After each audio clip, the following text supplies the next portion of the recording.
हरे कृष्णा। श्रील प्रभुपाद वाणी की जय। 12 जून। श्री चैतन्य महाप्रभु यद्यपि स्वयं श्री कृष्ण थे, फिर भी उन्होंने अपने मित्रों और सहयोगियों से अपील की कि वे उनके मिशन में उनकी सहायता करें। फिर मेरा क्या कहना, मैं एक साधारण मनुष्य हूँ, मुझे आपकी सहायता की आवश्यकता है। योगेश्वर को पत्र 12 जून 1971। जगत गुरु श्रील प्रभुपाद की जय। श्रील प्रभुपाद वाणी की जय।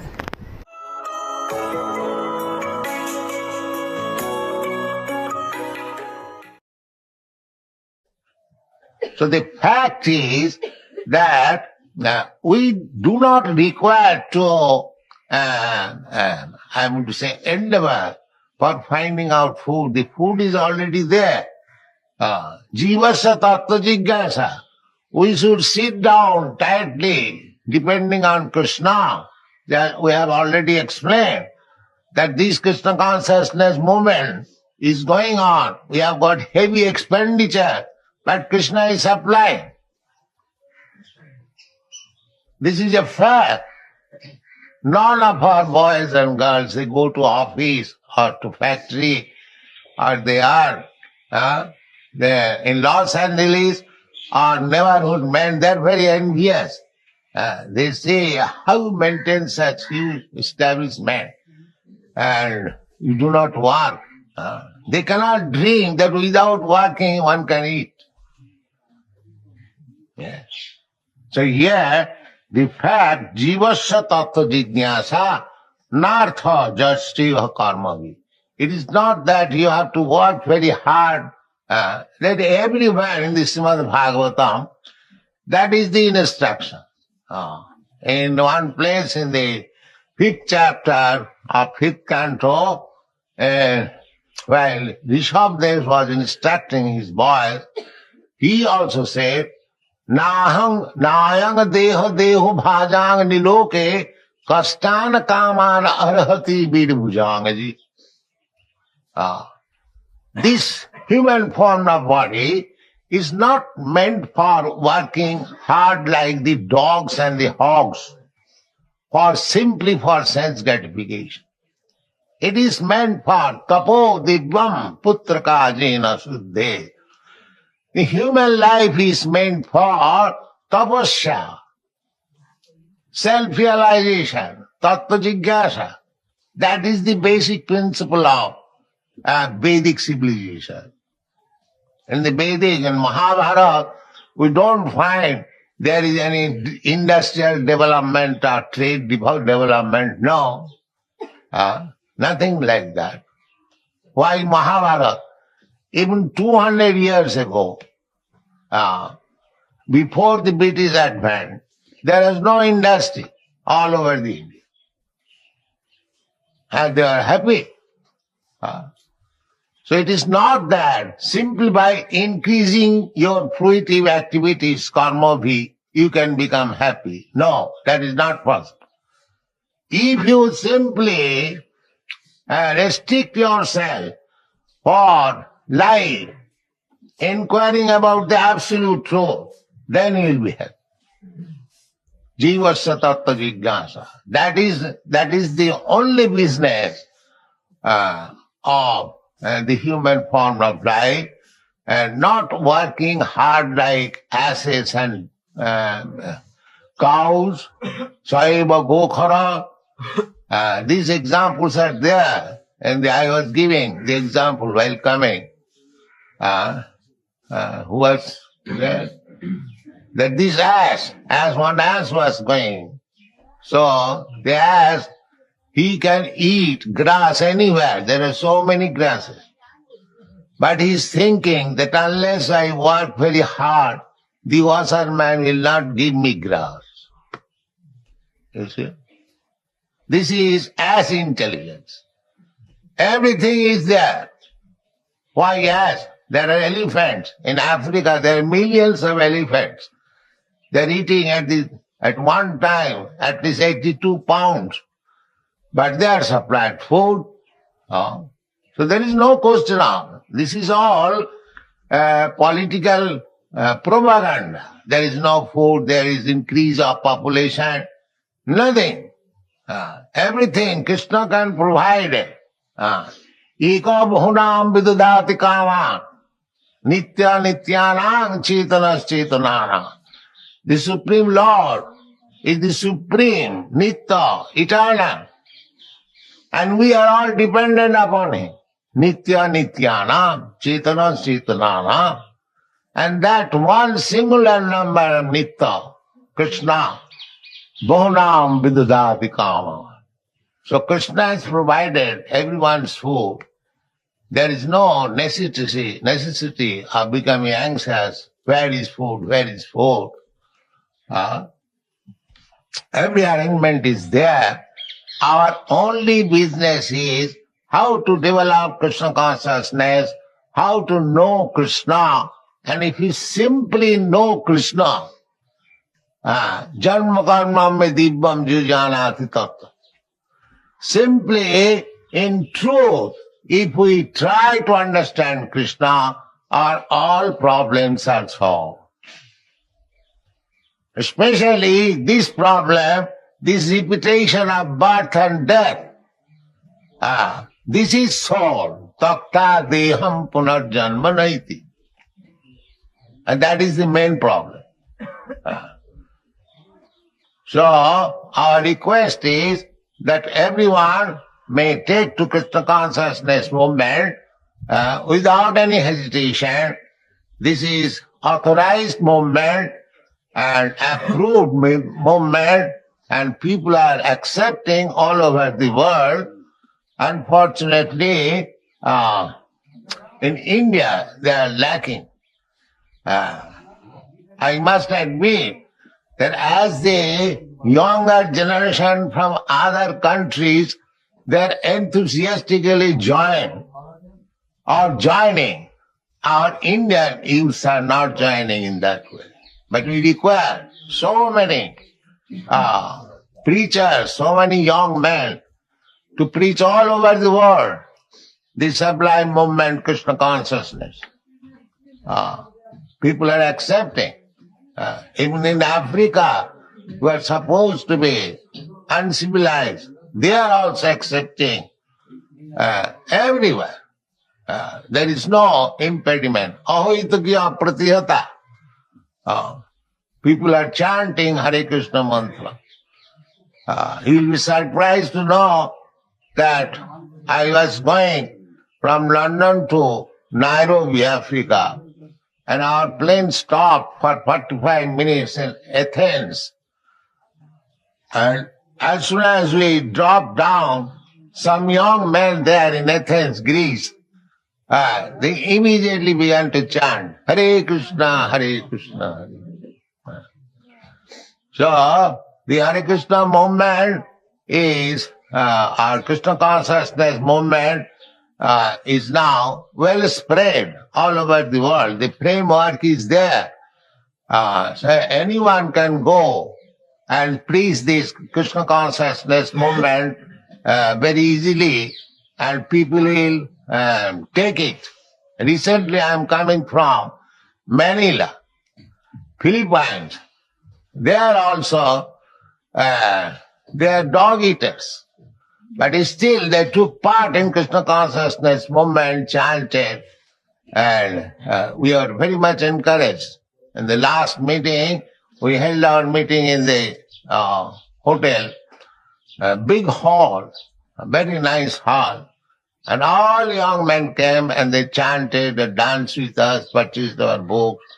And here are the organizer is Sudama Vipra Goswami Maharaj is present here.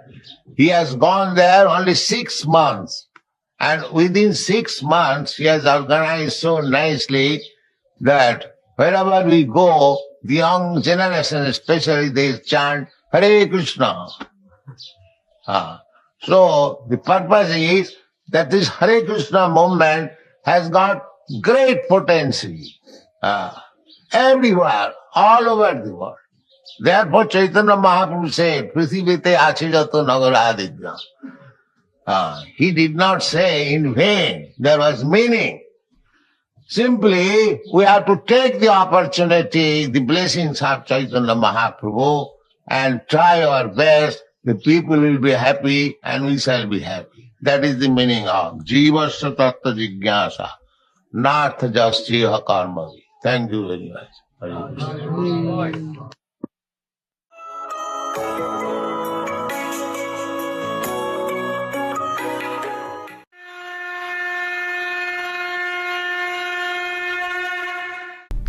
हरे कृष्ण। भगवद गीता अध्याय 2 श्लोक संख्या 11। श्री भगवान उवाच अशोच्यानन् वशोचस्त्वं प्रज्ञवादां च भाषसे गतासु न गतासुंश नानुशोचन्ति पंडितः। श्री भगवान ने कहा, तुम पांडित्यपूर्ण वचन कहते हो, उनके लिए शोक कर रहे हो जो शोक करने योग्य नहीं है। जो विद्वान होते हैं वे न तो जीवित के लिए न मृत के लिए शोक करते हैं। तो अर्जुन ने शरण लिया। फिर हमने देखा कि संजय 2 श्लोकों के बारे में बता रहे हैं। 9 और 10 नंबर में संजय बता रहे हैं कि कैसे भगवान मुस्कुरा रहे हैं, क्योंकि एक मित्र ने शिष्य का रोल ले लिया तो दूसरा मित्र गुरु हो जाता है।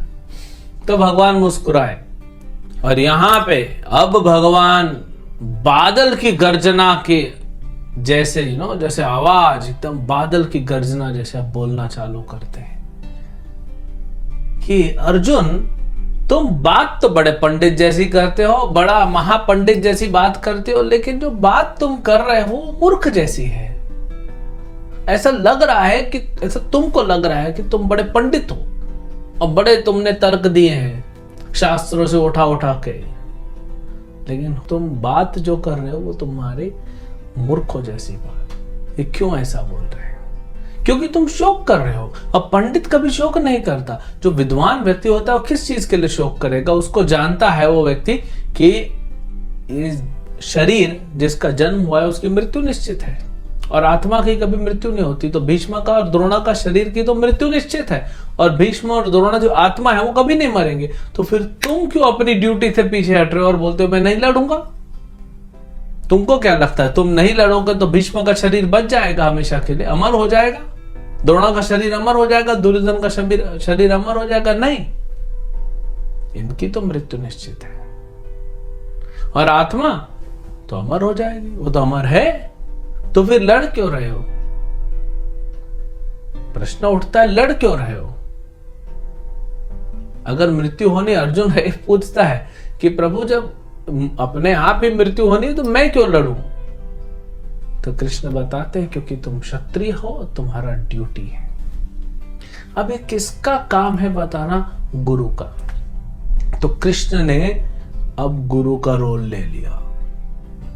अर्जुन ने शरणागति ली, कृष्ण तुरंत अब सारथी नहीं रहे, अब मित्र नहीं है, अभी कृष्ण ने गुरु का रोल लिया है।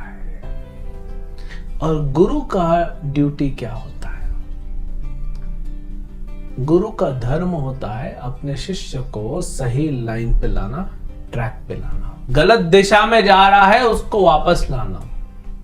अभी कुछ दिन पहले की बात है कि 2 फ्लाइट आमने सामने आ गए थे। ज्यादा फर्क नहीं था दोनों में, क्योंकि स्पीड इतनी होती है ना, 900 किलोमीटर प्रति घंटा की स्पीड होती है। अगर दोनों के बीच में 100 किलोमीटर भी है तो ज्यादा टाइम नहीं लगेगा। हमको लगता है 100 किलोमीटर ज्यादा है, 20 किलोमीटर ज्यादा है, 50 किलोमीटर, लेकिन उनको टाइम नहीं लगेगा। तो अगर एक रूल होता है कि ज्यादा डिस्टेंस वर्टिकली हॉरिजॉन्टली आमने सामने उतना एरिया खाली रहना चाहिए फ्लाइट के लिए, और फिर दूसरा फ्लाइट दूसरे जोन में रहना चाहिए। तो जब ऐसा हो जाता है तो वहां का जो एयर ट्रैफिक कंट्रोलर है वो तुरंत पायलट्स को दोनों को बोलता है, हाँ, एक फ्लाइट वो 2 फ्लाइट देखेगा, मान लो एक यहाँ पे एक यहाँ पे, और ये टकरा सकते हैं, तो तुरंत इसको बोलेगा ऊपर ले लो, इसको बोलेगा नीचे ले लो। और अगर नहीं लेता है, यही गुरु का काम कर रहा है, दिशा दिखा रहा है। तो अगर नहीं लेता है तो फिर एक्सीडेंट हो जाएगा। तो गुरु का तो अपना जिम्मेदारी है, लेकिन गुरु का अर्थ होता है हैवी, भारी। तो गुरु का निर्देश जो होता है भारी होता है, उनकी आवाज में वो बल होता है। और ऐसा मत सोचिए कि गुरु का काम है कि आपको आके मस्का लगाना और आपको खुश करना और आपसे पैसा लेके जाना। ये ढोंगी गुरु है। असली गुरु देखेगा कि आपका भला किस में होगा, आपका उद्धार किस में होगा, आप कैसे भगवत प्राप्ति करेंगे। ये असली है गुरु। तो इसीलिए गुरु जो है वो देखते हैं जब शिष्य नहीं कर रहा है तो उसको डांटने का अधिकार रखते हैं। जैसे माता पिता, छोटा बच्चा अगर अपना नुकसान कर रहा है तो माता पिता उसको डांटते हैं। अगर पढ़ाई नहीं कर रहा है, पढ़ाई छोड़ के वो टीवी देख रहा है, खिलौने के साथ खेल रहा है, बाहर मित्रों के साथ खेल रहा है और उसका एग्जाम है, तो माता पिता डांटेंगे उसको, क्योंकि वे गुरु हैं उसके और वे शुभ चिंतक है। गुरु कौन बन सकता है? जो शुभ चिंतक हो, जो आपको भगवान के पास ले जाए, जो भगवान के पास जाने के लिए उपदेश दे, आपको मार्ग दे, वो असली आध्यात्मिक गुरु है। और इसीलिए अगर आप नहीं सुनते हो, गलत जाते हो, क्योंकि आपने स्वीकार किया गुरु, तो गुरु को अधिकार बनता है आपको डांटने का। तो यहां पे कृष्ण डांट रहे हैं अर्जुन को। और क्या बोल रहे हैं? अर्जुन, तुमको ऐसा लग रहा है कि तुम बड़े ज्ञानी हो, लेकिन तुम हो अज्ञानी। तो कैसे पता पड़ेगा कौन ज्ञानी है कौन अज्ञानी है? अब ज्ञान क्या है? सरल शब्दों में यहां पे भगवान बताते हैं, ज्ञान का मतलब 3 चीजें जानना। आत्मा कौन है, क्या है, ये भौतिक प्रकृति क्या है, जो जड़ पदार्थ है जिसको मैटर बोलते हैं, और दोनों को कंट्रोल कौन करता है।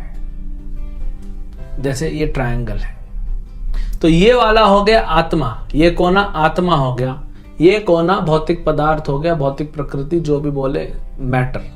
और ये ऊपर जो है त्रिकोण में, इसका ये हो गया दोनों का नियंत्रक, जो कंट्रोल करता है, और वो है कौन? कृष्ण। तो जो व्यक्ति यह जानता है कि आत्मा क्या है और भौतिक पदार्थ क्या है, और दोनों का संबंध, और दोनों का संबंध कृष्ण से क्या है, जो कि दोनों को नियंत्रण में रखते हैं, वही ज्ञानी है, क्योंकि ये असली ज्ञान है। अब देखिए, अर्जुन बात कर रहा है पंडित जैसी, क्यों फिर भी कृष्ण बोलते हैं तुम अज्ञानी हो? क्योंकि तुम ये नहीं जान रहे हो कि भीष्म का शरीर भौतिक है, भौतिक पदार्थों से बना हुआ है, लेकिन आत्मा जो है वो तो स्पिरिचुअल है, आध्यात्मिक है, वो कभी नश्वर नहीं है। तो ये दोनों नहीं जानते हो, और तुम ये भी नहीं जानते हो अर्जुन कि दोनों का कंट्रोलर मैं हूं।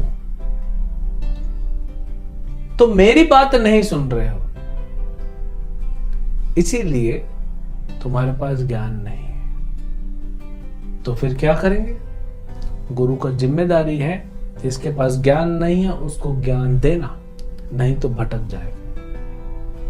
आप कहीं भी जाइए, सबसे पहले इंस्ट्रक्शन, आप फोन खरीदिए तो आपको इंस्ट्रक्शन दिया जाता है, मैनुअल। आप फोन नया खरीद के चालू करते हैं तो एक एक स्टेप आता है, फिर आप yes no skip yes no जो भी करते हैं। आप फ्लाइट में जाते हैं, आप बैठ जाते हैं, अनाउंसमेंट होता है, कृपया कुर्सी के पेटी बांध लें। फिर कैसे कैसे आप बाहर निकल सकते हैं, इमरजेंसी के लिए गेट कौन सा खुलेगा, पानी में गिरे तो ऐसा होगा, यहाँ पे हो ऐसा हो, सब इंस्ट्रक्शंस दिए जाते हैं। हर जगह पे हमको समझाया जाता है क्या क्या करना है और क्या क्या नहीं करना है। इसी को ज्ञान कहते हैं, लेकिन ये भौतिक है। भगवान आध्यात्मिक ज्ञान की बात कर रहे हैं, परम ज्ञान की बात कर रहे हैं। आत्मा क्या है? तो अगले श्लोकों में, अगले 19 श्लोकों में भगवान आत्म तत्व का वर्णन करते हैं कि आत्मा है क्या, इसको समझो, इसको कभी मार नहीं सकते अर्जुन। तो इसीलिए ये ज्ञान स्वीकार करो, और ज्ञानी जैसे, जब पंडित जैसी बात कर रहे हो तो पंडित बनना भी चाहिए। तो ज्ञान का मतलब क्या है? ज्ञान का मतलब है जो आत्मा को जानता है जो भौतिक प्रकृति या भौतिक तत्व को जानता है, और दोनों के नियंता जो भगवान कृष्ण को जानता है। ये तीन चीजें जो जानता है वह ज्ञानी है। और ये ज्ञान नहीं है हमारे पास तो हमको कहां से मिलेगा? गुरु से मिलेगा। और गुरु कौन है? भगवान कृष्ण, और कृष्ण के प्रतिनिधि जो भगवान कृष्ण के शुद्ध भक्त हैं, प्रामाणिक भक्त हैं, जो उन्हीं शिक्षाओं को आप तक पहुंचा रहे हैं। गुरु अपना कुछ नहीं देता, जो भगवान ने दिया है शास्त्रों द्वारा, परंपरा द्वारा, उसी को आगे बढ़ाता है। और आज के इस आधुनिक युग में भक्ति वेदांत स्वामी श्री प्रभुपाद, जो इस्कॉन के संस्थापक आचार्य हैं, वो पूरे संसार में प्रचार करने में सफल हुए। और आज भी उनकी शिक्षाओं पर आधारित, उनकी शिक्षा मतलब जो उन्होंने परंपरा से भगवान से स्वीकार की है, उन्होंने ग्रंथों के रूप में दी है, उस पे आधारित हम सब प्रचार कर रहे हैं और रिजल्ट आ रहा है। क्यों? क्योंकि उसमें शुद्धता है, उसमें पवित्रता है। जो भगवान ने कहा है गीता में, वही चीज परंपरा से आ रही है, चेंज नहीं हो रहा है। इसीलिए उसका इफेक्ट आप देख सकते हैं। कई बार लोग पूछते हैं कि पता कैसे पड़ेगा कौन असली गुरु है? तो प्रभुपाद जी हैं जिन्होंने रिजल्ट दिखाया, और उनके अनुयायी यही परंपरा चली आ रही है और चलती रहेगी। तो असली गुरु, प्रामाणिक गुरु के पास पहुंचिए, उनसे ज्ञान लीजिए और अपने जीवन को सही डायरेक्शन में, सही ट्रैक पे लाके आनंद की ओर, परम आनंद की ओर, भगवान कृष्ण की ओर आगे ले चलिए। हरे कृष्ण।